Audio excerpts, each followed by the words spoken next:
केंद्र कुमार महावीर चक्र विजेता कारगिल युद्ध की पहली जीत तोलोलिंग टॉप के ऊपर 5 गोली लगने के बाद में 48 पाकिस्तानी दुश्मनों को मार करके और पहला फतेह का पहला तिरंगा झंडा इस हाथ से गाड़ा था। अटल जी ने मेरे को कहा था कि वारे मेरे कलयुग के कर्ण बलि तन 48 मारे। सेना को खुली छूट दे दो कि गद्दारों के खंजर घोंपे और पड़ोसी के झोली में गद्दारों के सिर झोंपे, तभी जाकर ठंडा होगा झेलिम का रक्तिम पानी और पड़ोसी याद रखे गए थप्पड़ हिंदुस्तानी। मैडम ये मोदी जी जाग जाग, देश का सैनिक जाग चुका है। आप कौन सी गफलत में सोए हुए हो? हम 45 लाख फौजी हैं और 90 लाख हमारे माँ बाप हैं। क्या कर लेंगे, क्या कर लेंगे? हम क्या कर लेंगे?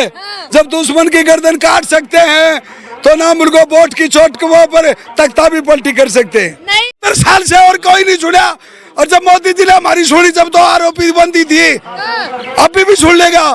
भरोसा है मैडम किसानों की सुनी थी तो जवानों की ये सुनेगी। किसान और जवान से ही देश चलता है। तो आप साफ तौर पर देख सकते हैं कि किस प्रकार से लगातार जवानों का धरना प्रदर्शन चल रहा है। और इस वक्त भी हम जंतर मंतर पे हैं। मैं चाहूंगी कि एक बार आप जरा नजर डालिए। इस वक्त मेरे साथ मेरी शान या फिर कहिए देश की शान मौजूद है। इन्होंने हमारे लिए क्या कुछ नहीं किया, शब्दों की कमी है। बिना शुरुआत करें एक बार मैं चाहूंगी कि सर जहां आपके गोली लगी है वो सरेआम कैमरा में आप दिखा दीजिए गौरव के साथ। जय हिंद तमाम मीडिया कर्मी, सोशल मीडिया को मेरा जय हिंद। मैं दिगेंद्र कुमार महावीर चक्र विजेता कारगिल युद्ध की पहली जीत तोलोलिंग टॉप के ऊपर 5 गोली लगने के बाद में 48 पाकिस्तानी दुश्मनों को मार करके और पहला फतेह का पहला तिरंगा झंडा इस हाथ से गाड़ा था। अटल जी ने मेरे को कहा था कि वारे मेरे कलयुग के कर्ण बलि तन 48 मारे, और हमने गोली खाई है। और हम ये कहना चाहते हैं हमारे सभी देशवासियों को और प्रधानमंत्री जी को और सभी को, डिफेंस मिनिस्टर और जितने मंत्री देश के जो चलाते हैं इस देश को, उनको सबसे अनुरोध है, हम फौजी हैं, हमारा सम्मान चाहिए, हमारा हक चाहिए। वीरांगना को 13,000 पेंशन देते हो तो, और अफसर की मैम साहब को 58,000 देते हो तो उसका वो विसंगति दूर की जाए। कब तक प्रदर्शन देते रहेंगे? 58वां दिन हो गया है, बावजूद इसके सर चुप्पी साध के बैठी हुई है सरकार, कुछ बोलने को तैयार नहीं है। मैडम जब तक इनका मौन नहीं खुलेगा तब तक सेना धरने पे बैठा रहेगी। साम दाम दंड भेद हमें सब आता है। पहले हम देखो 58 दिन हो गया शांति से बैठे हैं, और भी हो जाएगा 10-5 दिन शांति से बैठे रहेंगे, लेकिन जब तक उंगली नहीं करेंगे तब तक सरकार का मुंह नहीं खुलेगा, क्योंकि भय बिन होए न प्रीति, रामचरितमानस भी कहता है। देखिए अनोखा इसलिए है क्योंकि इस वक्त प्रदर्शन में जो है अनुराग ओझा जो कि सोशल एक्टिविस्ट हैं वो भी जुड़ गए हैं। क्या कहना चाहेंगे? देखो सेना को खुली छूट दे दो कि गद्दारों के खंजर घोंपे और पड़ोसी के झोली में गद्दारों के सिर झोंपे, तभी जाकर ठंडा होगा झेलिम का रक्तिम पानी और पड़ोसी याद रखे गए थप्पड़ हिंदुस्तानी। मैडम एक चीज बताओ, कर्नल हैं, बॉर्डर पे लड़ने जाए हम, गोली हमारे छाती पे लगे और पेंशन उनके मेम साहब को ज्यादा मिले। ये कहाँ की बेईमानी है साहब? आप कितना भी कर लो मेहरबानी पर नहीं छिपा पाओगे बेईमानी। बेईमानी आपको बताना ही होगा। काहे कर्नल साहब का हाथ कटता है, उनको लाखों से ज्यादा पैसा, हमारा हाथ कट जाए 20,000 रुपए काहे महाराज?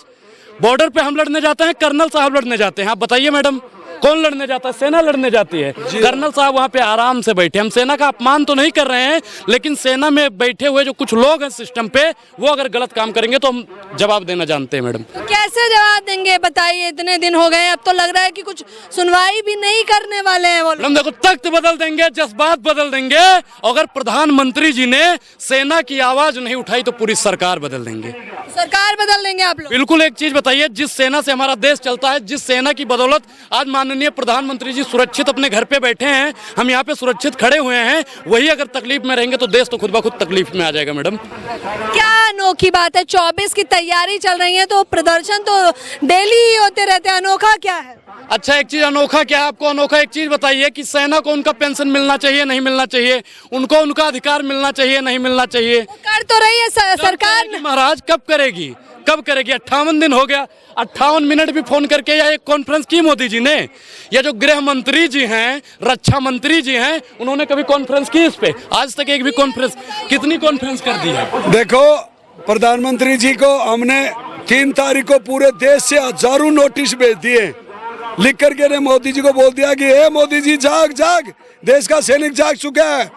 आप कौन सी गफलत में सोए हुए हो? हम 45 लाख फौजी हैं और 90 लाख हमारे माँ बाप हैं। क्या कर लेंगे, क्या कर लेंगे? हम क्या कर लेंगे?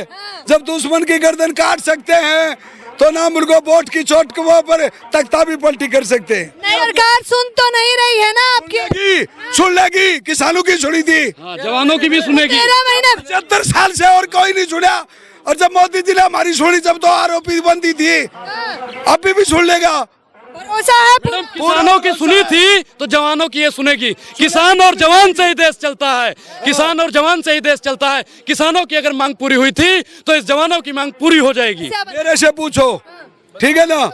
मैं ये पूछो, हमारी समस्या नंबर 1 MSP बराबर दी जाए, ये मांग है हमारी। डिसेबिलिटी बराबर दी जाए, ये मांग है 2 हमारी। तीसरी जो हमारी विधवा पेंशन है वो बराबर दी जाए, ये 3 मांग है।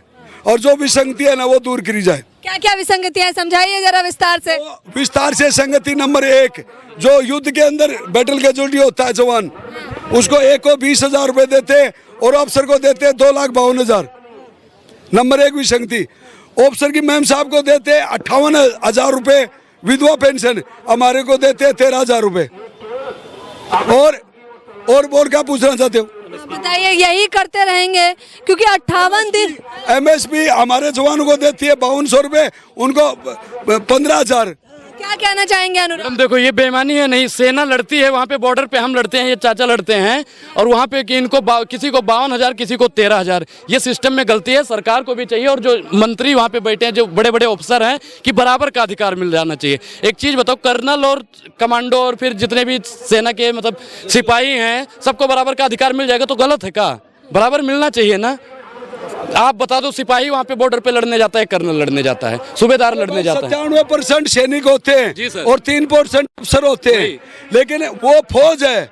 और फौज में जो जाता है ना वो सब एक होते हैं। लेकिन यहाँ आने के बाद में ये बड़े बड़े दफ्तर है ना, यहाँ गड़बड़ होती है। वहाँ लड़ाई बॉर्डर पे कोई गड़बड़ नहीं होती। बॉर्डर पे गड़बड़ नहीं होती, वही तो कह रहे हैं। गड़बड़ जो सिस्टम पे बैठे लोग हैं, कमांडिंग ऑफिसर होता है वो हमारे साथ रहता है, लेकिन यह पेंशन वो नहीं बढ़ा रहा, उसकी बढ़ाने वाले कोई और ही है। वही कैमरे में देख कर अगर सरकार बोल रही है तो कैमरे में देखकर क्या कहना चाहेंगे?